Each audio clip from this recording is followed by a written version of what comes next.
mana-mana ahli agama yang bukan daripada parti ataupun kumpulan saya, maka itu tak dikira sebagai pejuang agama.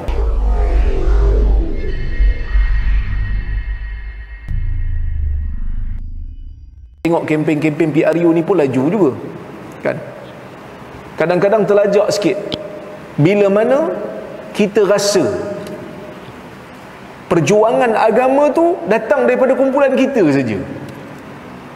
Ini bahaya. Kita boleh tawarkan kepada rakyat yang kita akan memberikan khidmat yang terbaik, tetapi jangan sekali-kali ingat Islam tu mesti menang atas tangan kita. Tak semestinya, kerana kadang-kadang Islam tu boleh menang di atas tangan orang lain. Sebab itu Nabi SAW pernah bersabda dalam sebuah hadis. Nabi kata apa?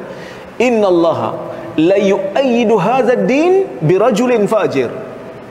Allah Subhanahu wa taala memenangkan, boleh jadi memenangkan agama ni dengan seorang lelaki yang jahat. Maksudnya dia tu jahat, tapi boleh jadi Islam menang di atas tangan dia.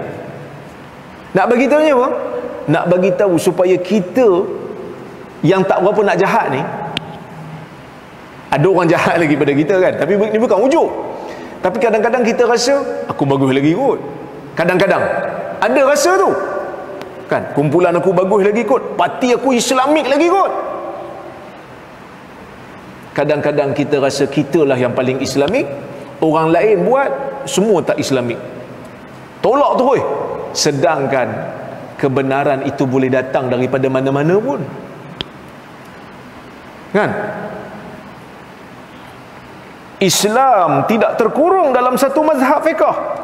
Kebenaran boleh datang daripada mazhab Hanafi, kebenaran boleh datang daripada mazhab Maliki, kebenaran boleh datang daripada mazhab Syafi'i, kebenaran boleh datang daripada mazhab Hambali. Kadang-kadang dalam masalah ni Hambali betul, kadang-kadang dalam masalah ni Syafi'i betul, kadang-kadang dalam masalah ni Maliki betul, kadang-kadang dalam masalah tu Hanafi betul. Maksudnya kebenaran ni boleh datang daripada mazhab yang pelbagai.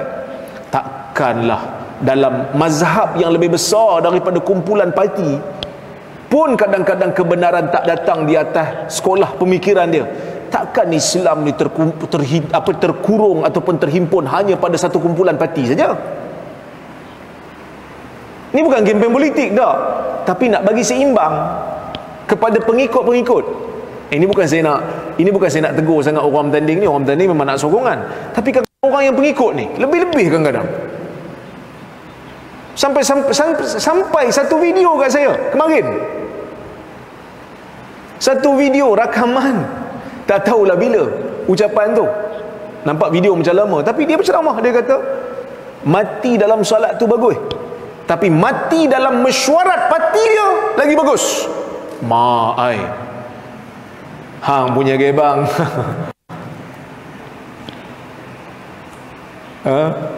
Hang punya gebang slow-slow.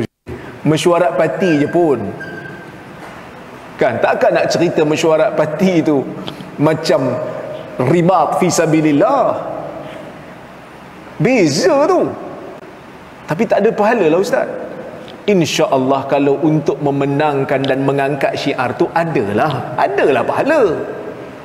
Buang duri kat jalan pun ada pahala. Ada pahala. Kalau buat kebaikan tu ada pahala. Tapi jangan overclaim. Itu saja saya minta. Jangan overclaim. Overclaim lebih-lebih sangat. Takut kita bimbang. Lama-lama dia akan jadi satu doktrin, ya? Dia akan jadi satu doktrin. Apa dia? Nak masuk syurga, kumpulan saya je. Nak masuk syurga, kena masuk kumpulan ni. Sampaikan ada satu stigma, mana-mana ahli agama yang bukan daripada parti ataupun kumpulan saya, maka itu tak dikira sebagai pejuang agama. Oi, jangan begitu. Kerana perjuangan dalam agama ni luah dia punya ruang. Ada orang yang berjuang dekat kampung-kampung dakwah, dia tak tahu pun pasal parti. Kaum dia masih pakai selampit lagi, cerita pasal parti pun dia tak tahu parti apa. Tapi dia dakwah, ajak orang masuk Islam. Adakah dia tak dapat kebaikan? Dia baik. Mungkin jasa dia kepada Islam lebih besar pada kita. Ada orang yang duduk dekat sekolah, ajak anak-anak sekolah, anak-anak yang duduk dekat sekolah mengaji Quran, kenal alif bata, yang mana kalau dia tak mengajar, anak-anak kita tak reti baca Quran. Adakah itu bukan kebaikan? Itu juga kebaikan. Sebab itu Nabi SAW ajar kita untuk mengiktiraf kebaikan. Sebab tu Nabi sebut tentang imatatul adha 'anit tariq, buang duri, buang kotoran daripada jalan. Itu juga satu benda baik. Supaya kita melihat kebaikan itu dengan seimbang. Dia mungkin boleh buat kebaikan walaupun dia bukan daripada puak saya. Dia mungkin buat kebaikan walaupun dia bukan daripada ahli kumpulan saya. Kita kena seimbanglah masalah ni, tuan-tuan. Jangan lebih politik lah. Dasar perjuangan nak dikaitkan dengan Islam. Kalau betul, silakan. Kami nak bawa undang-undang Islam ni versi kami, silakan.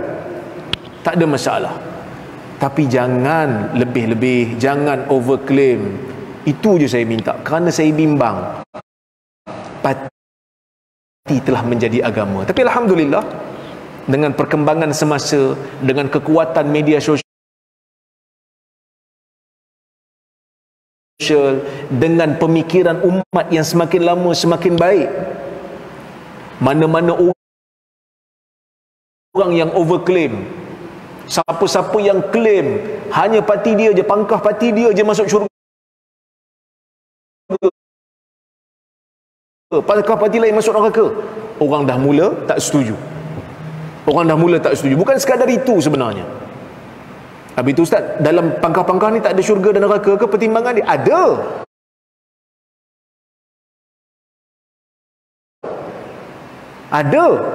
tapi tak boleh dihukum secara umum begitu. Kerana apa?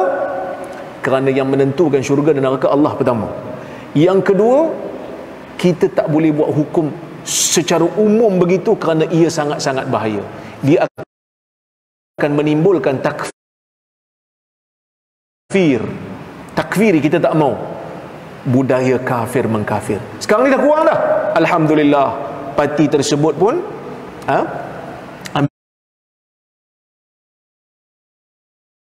ambil tindakan pada orang yang bercakap tu, kan? Ambil tindakan. Dan ada seorang artis pun cakap pasal nak sembelih kafir harbi dan sebagainya. Dia pun akhirnya minta maaf. Kadang-kadang kita faham semangat tu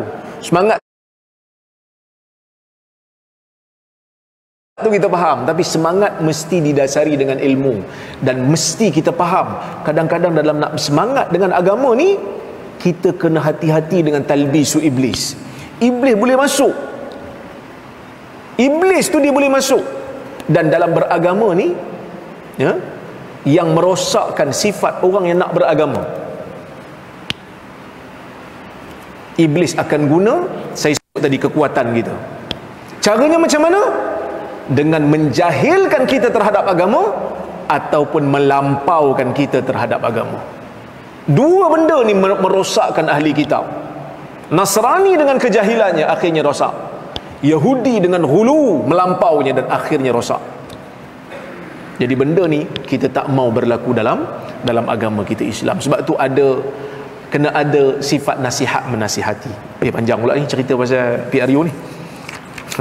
Dia yang tak boleh ke politik kepartian dalam masjid. Saya bukan politik kepartian.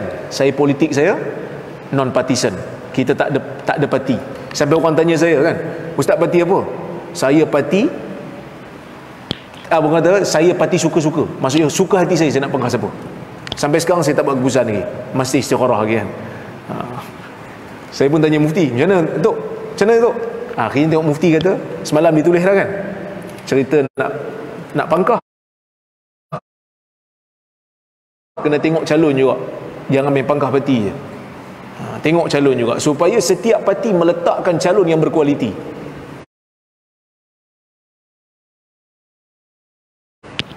Kita menjadi penentu. Gunakan kesempatan.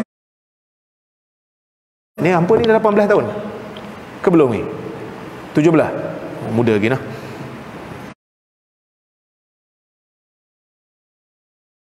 Jadi tak mengundi lah, kan. Tahun depan mau mengundi, ya, insya-Allah. Baik. Tahun depan tak ada PRU, kan. Tunggu 5 tahun lagi lah. Okey. Habis cerita bab hadis palsu. Seterusnya